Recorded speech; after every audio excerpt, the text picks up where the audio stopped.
Hey you guys, I wanted to go over the moon phases with y'all.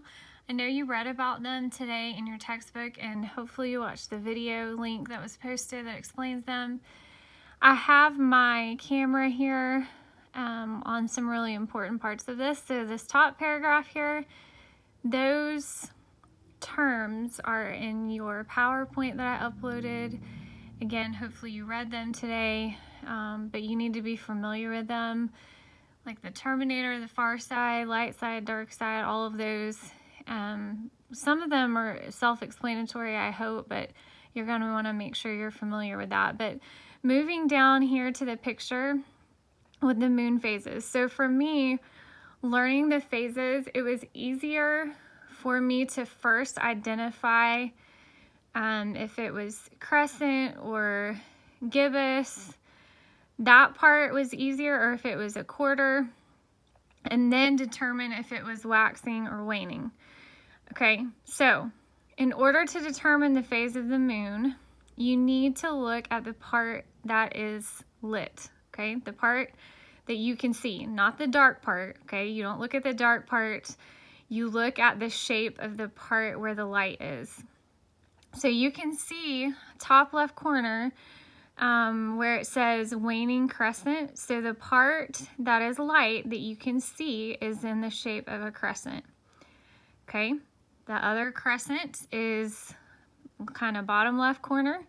The part that is light is a crescent. Now they're on different sides, and we'll talk about that in a minute. But if you look at the shape of the part that is lit up, you'll be able to tell that both of those are crescents.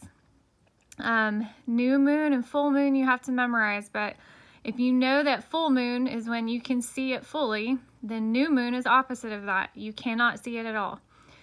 Okay, gibbous on the right side, the top right and the bottom right. If you look at the part that is in the light, not the dark shaded part, but the part that's in the light, you can see that both of those are the gibbous shape.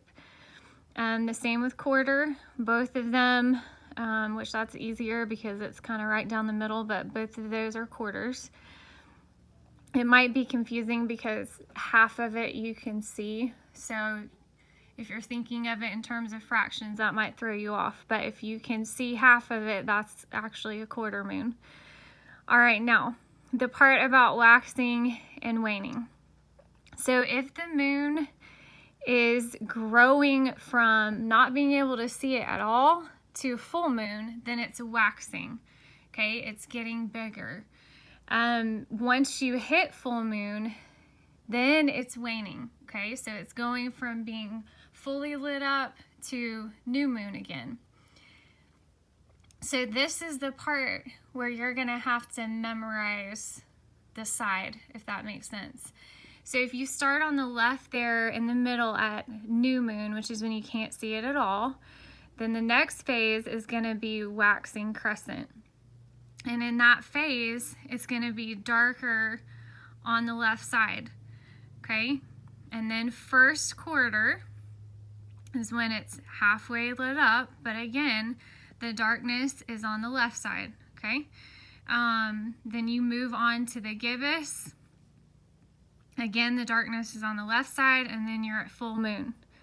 Okay, so for whatever reason, at least on last year's test, the waxing and waning wasn't what confused students as much as recognizing crescent and gibbous and all of that, because they would want to look at the dark part to determine the shape, and that's not what you do. You look at the part that's lit up to determine the shape. Okay, now when you're memorizing waxing and waning, you do what seems easiest for you. As far as memorizing, like I think of waxing, the darkness is on the left. Okay, well you might think of it as waxing, the side that's lit up is on the right. Okay, so whichever way your brain needs to do that is fine. But when you're determining the shape, you have to look at the part that's lit up, okay? If you have questions about it, please ask me.